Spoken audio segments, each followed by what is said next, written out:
오늘도 주님의 말씀을 깨닫는 은혜와 함께 하나님 나라를 누리는 복이 있기를 주님의 이름으로 축원합니다. 우리가 에베소 말씀을 이제 보게 되어지는데요. 에베소는 소아시아 서쪽 해안에 있는 도시예요. 그리고 이 도시는 이제 항구 도시이기 때문에 해상로에 아주 중요한 역할을 하고 또 여기서부터 이제 소아시아 동쪽으로 뻗어나갈 수 있는 아주 중요한 또 육로가 있어요. 그러다 보니 또 육로, 그러니까 해상과 육로의 교통의 중심지예요. 그래서 수많은 사람들이 오고 가는 그런 아주 중요한 도시고, 그리고 이곳에는 우리가 흔히 말하는 세계 7대 불가사의 중에 하나인 아데미 신전이 있는 곳이 이곳이지요. 그리고 바울은 이곳에서 복음을 전했었는데 특히나 3차 전도 여행 때 이곳에 3년간 머물며 복음을 전했고, 또 그 복음을 전할 때 처음에는 회당에서, 항상 바울은 어디를 가든지 회당에서 먼저 복음을 전했어요. 그런데 회당에서 전하면 이제 유대인들이 원래 모이던 장소다 보니까 그 계중에는 이제 유대인 가운데 예수님을, 그 복음을 받아들이는 자도 있었지만 많은 이들은 거부했죠. 그래서 이 에베소에서도 거부를 당해서 회당에서 쫓겨나서 이제 어디로 가게 되냐면 우리가 아는 또 그 유명한 두란노 서원이 여기에 있죠. 그래서 두란노 서원에서 이제 복음을 전하며 많은 결실을 얻었어요. 그래서 이곳에서는 이제 무역이 발달할 수밖에 없죠. 해상으로 육로로 뻗어나가는 곳이기 때문에, 그래서 수많은 사람들이 오고 가고 이곳을 지나가게 되기 때문에 여기서 복음을 믿은 사람이 또 많은 지역으로 또 뻗어나갈 수 있는 아주 그런 중요한 도시였어요. 그렇기 때문에 이제 이 에베소서는 바울이 옥에 갇혔을 때 로마 감옥에서 쓴 옥중 서신 중에 하나예요. 그리고 이 에베소서의 특징이라고 한다면 다른 서신서들은 보면 이제 그 교회가 가지고 있는 특정한 그 문제를 해결하기 위해 썼어요. 초대 교회들이기 때문에 교회의 어떤 질서가 잡히기도 이전이었어요. 그러니 교회가 세워지다 보면 여러 문제들이 발생하게 되어지지요. 그 가운데 가장 대표적인 건 일단은 유대인과 이방인의 갈등, 예수 그리스도를 믿은 유대인 출신의 그리스도인들과 이방인 출신의 그리스도인들이 여러 갈등이 생길 수밖에 없죠. 그리고 이제 교회가 세워지면서 거짓 교사들이 잠입하기 시작했어요. 그러니 그런 거짓 교사들의 문제들, 갈등들, 이런 것들에 대해서 바울은 그 서신서들을 통해서 특정이 더 부각되는 문제들이 있잖아요, 교회마다. 그래서 그걸 바로잡기 위해 서신서들을 썼는데, 에베소는 그러면 어떤 문제를 가지고 있어요? 에베소에는? 그런데 이 에베소는 또 특이하게 그 어떤 특정 문제를 다루지는 않아요. 에베소 안에 어떤 특정한 문제를 다루지 않고, 이 에베소서는 그렇기 때문에 이제 이 특정 교회만의 문제라기보다는 이제 초대 교회들이 세워져가는 그 과정 속에 필요한 아주 포괄적인 내용을 담고 있어요. 그래서 에베소서를 여러분들이 봤으면 알겠지만 이 에베소서는 교회론을 많이 다루고 있어요. 그리스도 안에서 정말 통일되고 연합되어진 그 교회에 대해서 말을 해주고 있고, 그러니 우리에게 오늘날 교회를 세워가는 우리의 입장에서는 이런 바른 교회관을 세우는 데 있어서 아주 중요한 서신서 중에 하나가 되어집니다. 제1절에 보면 하나님의 뜻으로 말미암아 그리스도 예수의 사도된 바울은, 이게 뭐예요? 이 서신서, 이 편지의 발신자를 먼저 밝히고 있는 거죠. 그리고 에베소에 있는 성도들과 그리스도 예수 안에 있는 신실한 자들에게 편지하노니, 이건 이제 수신자에 대해서 말하고 있어요. 에베소에 있는 성도들, 그리고 또 그들뿐만 아니라 그리스도 예수 안에 있는 신실한 자들. 그래서 여기는 소아시아로 뻗어가는 아주 중요한 지역이었기 때문에 에베소에 있는 성도들뿐만 아니라 그 소아시아 지역에 있는 모든 교회들이 회랑, 돌려가면서 보도록 쓴 서신서다, 이렇게 볼 수 있어요. 그리고 또 소아시아 지역에 있는 교회들뿐만 아니라 그리스도 예수 안에 있는 신실한 자들, 그리스도 예수 안에 있는 자라면 누구라도 보아야 되는 거예요. 그러니 오늘 우리도 그리스도 예수 안에 있는 믿음의 사람들이라고 하면 반드시 보아야 하는 것이죠. 그래서 2절에 하나님 우리 아버지와 주 예수 그리스도로부터 은혜와 평강이 너희에게 있을지어다. 이렇게 축복하며 이 편지의 인사말을 전하고 있는 거예요. 그리고 이제 3절부터 14절은 이 편지의 이제 서두로서 아주 중요한 우리의 어떤 구원의 교리에 대한 내용들을 많이 담고 있어요. 굉장히 복잡하죠. 길어요. 그런데 사실상 여기에 이것을 기록하는 목적이 있지요.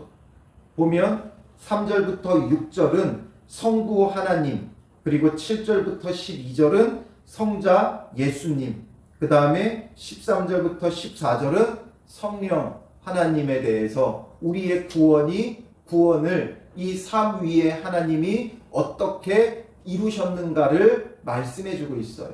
그래서 우리의 구원의 교리에 있어서는 굉장히 중요한 교리적인 용어들이 나오죠. 택하셨다, 예정하셨다, 속량하셨다, 인치셨다, 이런 여러 가지 구원의 교리에 있어서 아주 중요한 내용들을 담고 있어요. 그런데 그것보다 더 중요한 건 뭐냐면 그런 놀라운 구원을 통해 하나님께서 무엇을 이루고자 하시냐라는 거죠.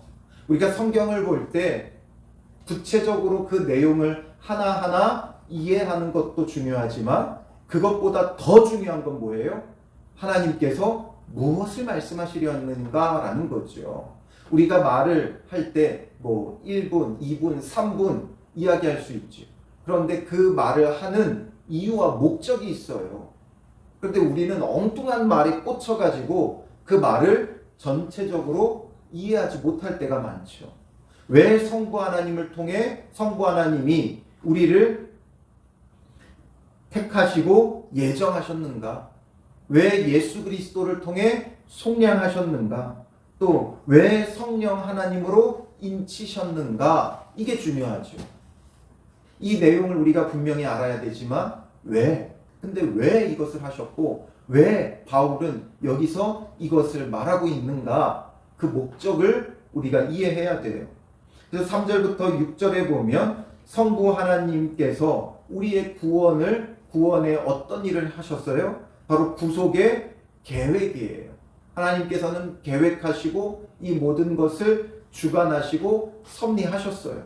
그래서 3절에 보면 하나님 곧 우리 주 예수 그리스도의 아버지께서 그리스도 안에서 하늘에 속한 모든 신령한 복을 우리에게 주시되, 신령한 복을 주셨어요.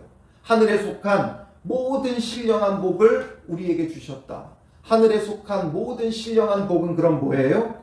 곧 창세 전에 그리스도 안에서 우리를 택하사 우리로 사랑 안에서 그 앞에 거룩하고 흠이 없게 하시려고 그 기쁘신 뜻대로 우리를 예정하사 예수 그리스도로 말미암아 자기의 아들들이 되게 하셨으니, 이게 바로 신령한 복이죠. 신령한 복이라는 건 창세 전에 그리스도 안에서 우리가 택함 받는 것, 택함 받았다는 것 자체가 정말 하늘에 속한 모든 신령한 복이에요. 택함 받지 못하면 외인이 되고, 외인이 되어지면 결국 하나님의 그 하늘의 모든 복을 받을 수가 없는 거죠. 아무리 놀라운 복이 있다 할지라도 택함 받지 못하면 누리지 못해요. 그런데 하나님께서 우리를 선택하셨다는 거예요. 그리스도 안에서. 이 에베소서에 계속 말하고 있는 건 그리스도 안에서예요. 그리스도 밖은 아무 소용이 없어요. 그러나 그리스도 안에 있다면, 그리스도 안에서 택함 받았다면 그 어떤 것도 차별이나 구별이 없어요. 그러니 우리가 그리스도 안에서 택함 받은 자가 되기만 하면 하늘의 모든 신령한 복을 우리는 누릴 수 있죠. 이 택함 받았다는 게 얼마나 놀라운 것인가. 그래서 택함 받은 자, 이게 바로 그리스도 안에 있는 자죠. 그리스도 밖에 있으면 소용이 없어요. 그리스도 안에서 우리가 택함 받았다는 것, 그리고 우리로 사랑 안에서 그 앞에 거룩하고 흠이 없게 하시려고 그 기쁘신 뜻대로 우리를 예정하사, 그의 기쁘신 뜻대로 우리를 예정하셨다는 거예요. 하나님의 구원은 그냥 이루어져 가는 게 아니라 하나님의 예정, 구원에 관한 모든 하나님의 계획이 있었어요. 창세 전에 우리를 택하셨다는 건 그보다 더 이전에 영원 전부터 우리를 향한 하나님의 구원의 예정, 계획이 있었다는 거죠. 그러니 우리가 택함 받은 건 얼마나 놀라운 거예요. 창세 전부터, 우리가 나기도 전부터 하나님께서 우리를 택하셨고 우리에 대한 구원의 계획을 가지고 계셨다는 거예요. 그리고 그 구원의 계획을 하나님께서 이루어 가셨죠. 그래서 예수 그리스도로 말미암아 자기의 아들들이 되게 하셨으니, 하나님의 아들들이 되게 하셨어요. 자녀들이 되게 하셨어요. 하나님의 예정하심 가운데 택함 받아서 그의 기쁘신 뜻대로 우리는 그의 아들들이 되게 하셨다. 이게 바로 성부 하나님께서 우리의 구원을 위해 하시는 일이지요. 그러면 성자 예수님은 무엇을 하세요? 7절에 보면 우리는 그리스도 안에서 그의 은혜의 풍성함을 따라 그의 피로 말미암아 속량 곧 죄사함을 받았느니라. 바로 이 구원의 성취죠. 하나님은 구원의 계획이라면, 구원의 주권자라면 성자 하나님, 바로 예수님은 그 구원의 성취자, 구속, 속량의 성취자가 되는 거죠. 속량이라는 말이 무엇인지 우리가 갈라디아서를 볼 때도 말씀드렸지만, 이 속량이라는 말은 노예들의 그 몸값을 지불하고 사서 해방시키는 것을 뜻하던 말에서 온 거예요. 그래서 값을 주고 사서 자유롭게 한다, 이 뜻이죠. 값을 주고 사서 자유롭게 한다. 예수님께서 십자가의 죽으심으로 그의 피값으로 우리의 죄의 값을 지불하신 거죠. 그러므로 우리는 이제 그 죄에서 자유함을 얻게 되어진 거예요. 그래서 그의 피로 말미암아 속량 곧 죄사함을 받았느니라. 이는 그가 모든 지혜와 총명을 우리에게 넘치게 하사 그 뜻의 비밀을 우리에게 알리신 것이요. 그 뜻의 비밀, 바로 그 구원의 구속의 비밀은 예수 그리스도예요. 구약에는 이것이 이루어지지 않았기 때문에 비밀이었어요. 선지자들을 통해 예언만 되어졌던 거예요. 감추어져 있었고 이제 예수 그리스도께서 이 땅에 오셔서 우리를 위하여 십자가에서 죽으심으로 우리를 대속하여 주셨기에 이제는 이 그 비밀이 우리에게 드러났고 알려지게 된 거지요. 그래서 그 뜻의 비밀을 우리에게 알리신 것이요 그의 기뻐하심을 따라 그리스도 안에서 때가 찬 경륜을 위하여 예정한 것이니. 때가 찬 경륜, 이 또 경륜이라는 말이 참 우리가 이해하기 쉽지 않은 말인데, 경륜이라는 말은 관리하다, 경영하다 이런 뜻이에요. 그러니까 이 경륜이라는 건 하나님께서 우리의 구원을 경영하시는 거죠. 이루어 가시는 거예요. 그래서 그리스도 안에서 때가 찬 경륜, 우리의 구원을 하나님께서 이루어 가시는 것을 위하여 예정하신 것이니, 하늘에 있는 것이나 땅에 있는 것이 다 그리스도 안에서 통일되게 하려 하심이라. 이제는 그리스도 안에서 통일되어졌다. 다 동일하다 이것이죠. 다 하나가 되어졌고 동일하다. 그리스도 안에서, 그리스도께서 십자가의 죽으심으로 그 구원을 받는 자들은 다 동일하고 똑같은 거예요. 이전에는 구분이 있었죠. 율법을 보면 알겠지만 정한 것과 부정한 것의 구분이 있었어요. 그래서 하나님은 그것을 우리에게 깨닫게 하기 위해 모든 것의 정함과 부정함에 대한 그 율법적 규정이 있었죠. 그래서 죄에 대한 이 부정함과 정함의 여러 가지 규정도 있었고, 심지어 먹는 것에 대하여서도, 음식에 대한 것도 정한 것과 부정한 것이 있고, 짐승들도 정한 것과 부정한 것이 있고, 그런 것들의 규례를 통해 모든 것이 구분되어졌어요. 그런데 이제 예수 그리스도의 그 속량을 통해 이 모든 것이 통일이 되어졌다. 이 구분이 없는 거지요. 정함과 부정함이 없어요. 그래서 신약 시대에 와서는 이 동물에 또 아니면 음식에 정함과 부정함이 없지요. 그래서 베드로에게 환상을 보여주시죠. 먹어라 할 때 베드로가 부정한 것을 내가 먹지 못한다 거부하죠. 그때 하나님 뭐라 그러세요? 내가 정하게 한 것을 내가 부정하다 하면 안 된다는 거죠. 즉 이제는 예수 그리스도 안에서 그리스도 안에 있으면 그 어떤 것도 정함과 부정함이 없어요. 그러니 무엇도 허물어진 거예요? 유대인과 이방인의 구분도 없어진 거죠. 그리스도 안에서 통일한 거예요. 그래서 이방인이나 또 유대인이나 상관없이 동일하게 예수 그리스도를 믿음으로 구원받아요. 우리가 앞선 갈라디아서에서도 보았지만 유대인 출신의 그리스도인들은 집요하게 여전히 율법적인 것을 강요하고 요구했죠. 예수 믿어도 너희가 하나님의 백성이라면 할례를 받아야 된다. 이런 것들을 끊임없이 고집했지만 그리스도 안에서 통일되어졌다는, 동일하다는 거예요.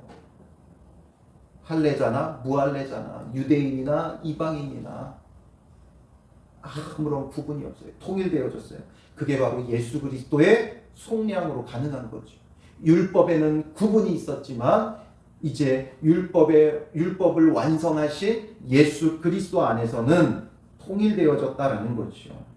그리고 이제 예수 그리스도께서 속량하신 것을 13, 14절에 보면 그 안에서 너희도 진리의 말씀 곧 너희의 구원의 복음을 듣고, 이제 그 구원의 복음을 듣고 그 안에서 또한 믿어 약속의 성령으로 인치심을 받았느니라.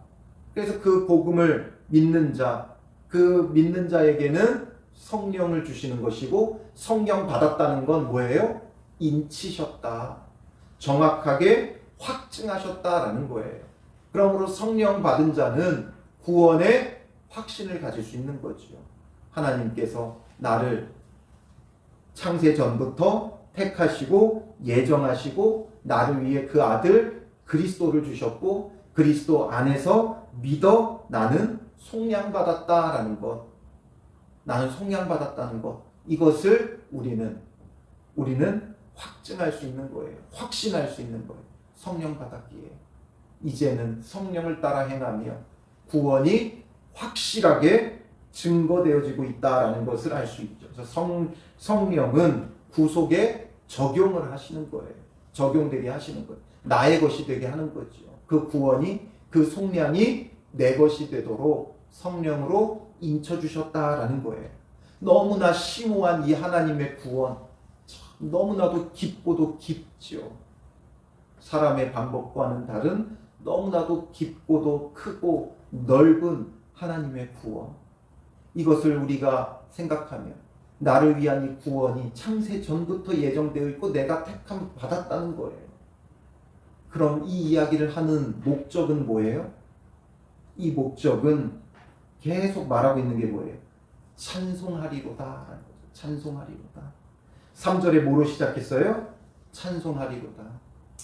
그리고 3절, 4절, 5절, 6절 성부 하나님의 그 구원의 역사 가운데 마지막은 뭐예요?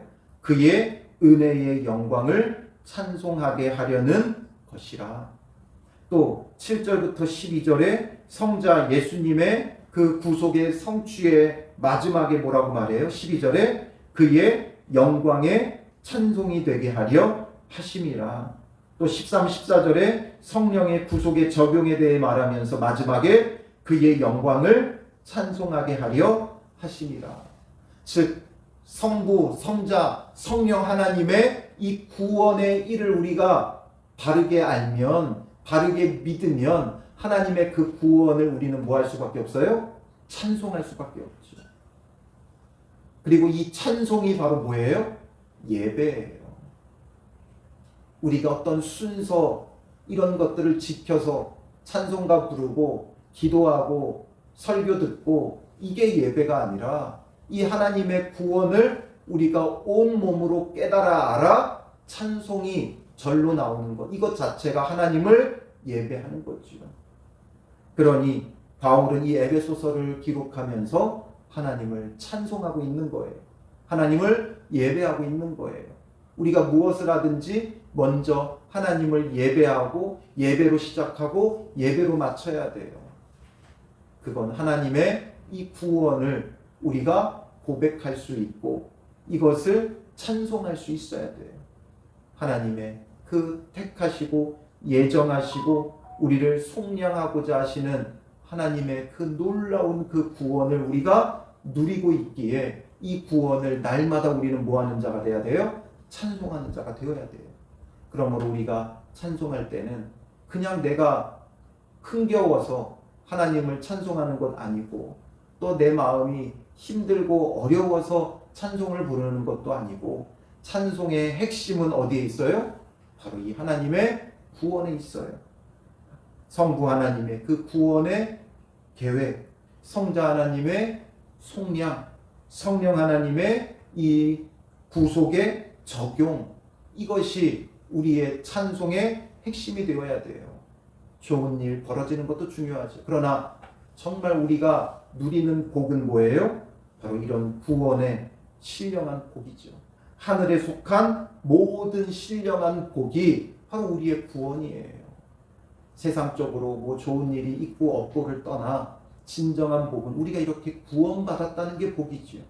그래서 바울은 이제 이 에베소서를 시작하면서 우리를 구원하신 그 하나님의 그 구원을 우리가 누리는 것, 이게 바로 신령한 복, 하늘에 속한 모든 신령한 복이다.